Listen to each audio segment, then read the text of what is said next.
অনেক জল্পনা কল্পনার মাধ্যমে আজ 11 ডিসেম্বর 6টায় নির্বাচন কমিশন সিএসসির প্রধান কমিশনার এএমএ নাসির উদ্দিন ঘোষণার পরে আর সুযোগ কোনো অপশন আছে বলে আমার মনে হয় না, কারণ জনগণ কিন্তু এখনো সর্বদা কিন্তু সক্রিয়ভাবে রাজপথে আছে। একটু বানচাল করার চেষ্টা করলে কিন্তু জনগণ মাঠে দাঁড়ায় যায়।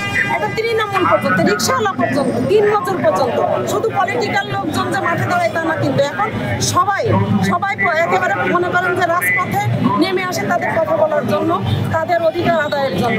আমার মনে হয় না যে আর নির্বাচনের এই তফসিল ঘোষণা করে আর কোনো কিছু করার মতো কোনো সুযোগ সুবিধা আছে বা কোনো অপশন তারা খুঁজে পাবে। জনগণের ঊর্ধ্বে কোনো শক্তি নেই। দেশে একটা বছর কোনো উন্নয়ন হয়নি। দেশে সব সময়ের জন্য মানুষ আতঙ্কের ভিতরে ছিল, বিভিন্ন রকম বিভ্রান্তির ভিতরে ছিল, বিভিন্ন সংশয়ে ছিল। আমি মনে করি এই তফসিল ঘোষণা দেওয়ার পর থেকে মানুষ একটা স্বস্তি বোধ করবে যে আগামীতে নির্বাচন হইলে, নির্বাচনে সংসদ গঠন হইলে, সরকার গঠন হইলে বাংলাদেশ উন্নয়নের দিকে যাবে, বাংলাদেশ অনেকটা এগিয়ে যাবে। বাংলাদেশের সংশয়ের ভিতরে ছিল, অনেকটা সংশয়ের ভিতরে ছিল।